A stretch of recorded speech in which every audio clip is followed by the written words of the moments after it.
안녕하세요. 보험금 팔례방입니다.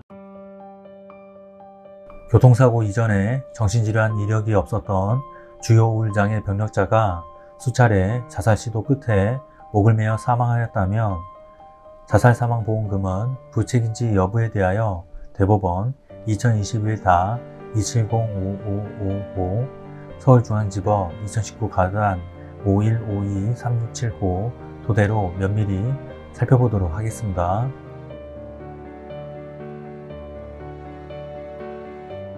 재판부의 판단.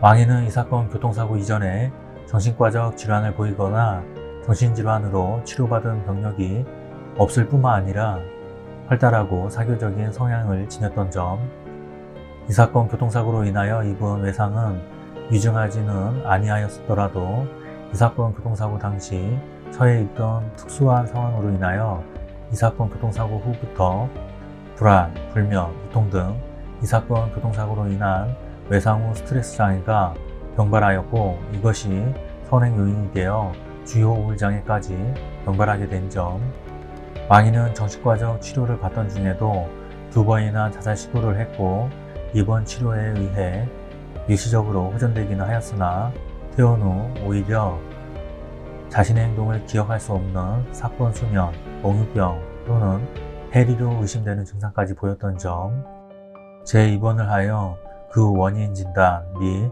치료를 계획하던 중 갑작스럽게 자신과 마찬가지로 교통사고를 당한 남편을 간호한 지 불과 이틀도 되지 않아 남편에게 아무런 말도 없이 간호를 하던 병실을 나와 화장실에 가서 자살에 이른 점, 담당 의사는 남편의 교통사고와 비오는 날씨가 망인의 외상을 자극했고 그로 인하여 생긴 혹은 연관된 정신병리에 따라 자살 행동을 할 가능성도 있다고 회부하고 있는 점 등을 종합하여 보면 망인은 이 사건 교통사고로 입은 외상 후 스트레스 장애의 상해가 주요 우울 장애로 진행되고 이 사건 사고 당시와 비슷한 환경 조건이 되어 재경험을 하는 상황이 되자 스스로 자유로운 의사결정을 할 수 없었던 상태에서 자살에 이르게 되었다고 봄이 타당합니다.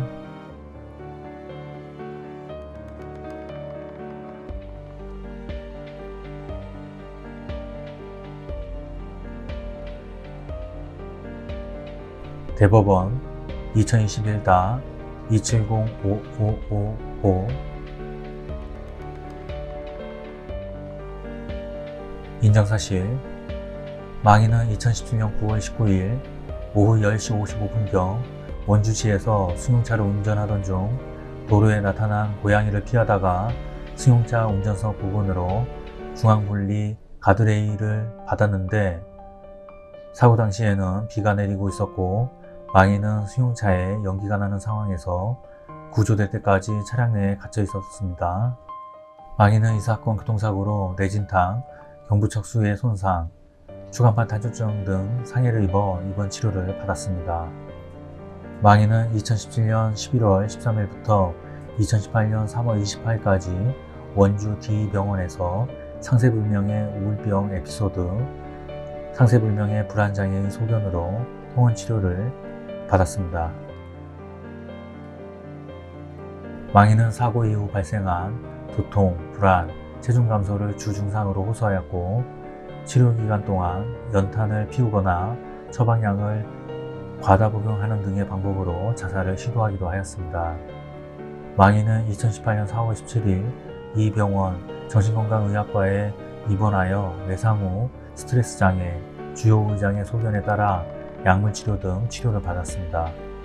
망인은 외상 후 스트레스 장애, 주요 우울장애의 증상이 개선되어 2018년 5월 4일 퇴원하였고 그 후 통원치료를 받았습니다.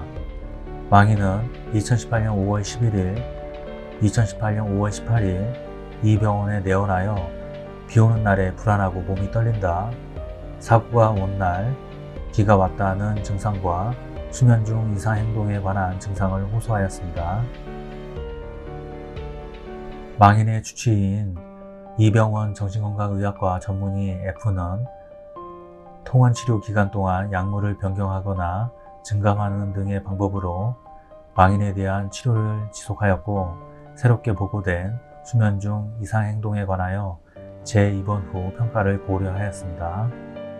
망인은 2018년 5월 16일 교통사고를 당해 입원한 남편 지희의 간병을 위해 이 병원 병실에 머물렀는데 2018년 5월 23일 자정 26분경부터 남편 지희의 병실 앞 복도를 서성이다가 자정 46분경 휴대전화와 보조 배터리를 들고 병실을 나선 다음 같은 층 여자 화장실에 들어가 스카프를 용병칸 문고리에 묶어 목을 매는 방법으로 자살하였습니다. 재판부의 판단. 위와 같은 사실관계를 앞서 본 법리에 비추어 살펴보면 원심의 판단은 다음과 같은 이유에서 그대로 수긍하기 어렵습니다. 망인의 주치의는 망인의 자살과 관련하여 수면행동 등으로 인한 가능성, 주요 우울 장애의 악화 가능성, 외상 후 스트레스 장애의 치료 중 다시 겪게 된 부정적 자극들로 인한 악화 또는 그와 연관된 정신병리에 의한 가능성을 제시하였고, 어느 경우에나 이 사건 교통사고와 관련이 있으며 망인의 자살을 병리적인 현상으로 볼 수 있다는 취지의 견해를 밝혔습니다. 이러한 사실조의 결과는 전문가가 전문 지식에 기초하여 의학적, 과학적 소견을 밝힌 것으로서 합리적인 이유 없이 쉽게 배척할 수 있는 성질의 증거가 아닙니다. 원심은 망인의 자살이 자유로운 의사결정을 할 수 있는 상태에서의 행동이라는 취지로 판단하면서 당시 망인의 행동을 수면 중 이상행동 또는 해리에 의한 것으로 볼 수 없다는 점을 주된 근거로 들고 있으나, 원심의 판단과 같이 수면 중 이상행동 등의 가능성을 배제하더라도 망인의 주치의는 외상 후 스트레스 장애, 주요 우울 장애의 정신병리에 따른 자살 가능성에 관하여 합리적인 의학적 견해를 밝혔고, 원심이 이를 배척하면서 든 근거들은 의학적, 전문적 자료에 기초한 것으로 보기 어렵습니다.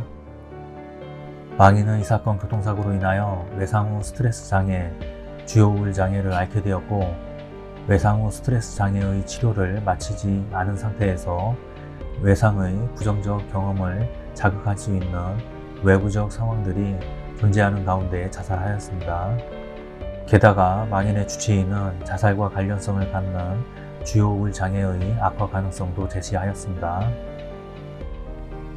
이러한 사실관계에 망인이 이 사건 교통사고 이전에도 정신질환을 겪었다거나 자살을 시도하였다는 점에 관한 아무런 증거가 없는 사정을 보태어 보면 망인이 이 사건 교통사고로 발생한 상해의 직접 결과로 사망하였다고 추단하기에 충분합니다. 결론적으로 피고는 원고에게 상해 사망 보험금을 지급할 의무가 있습니다. 마치겠습니다. 긴 시간 시청해 주신 점 고맙습니다.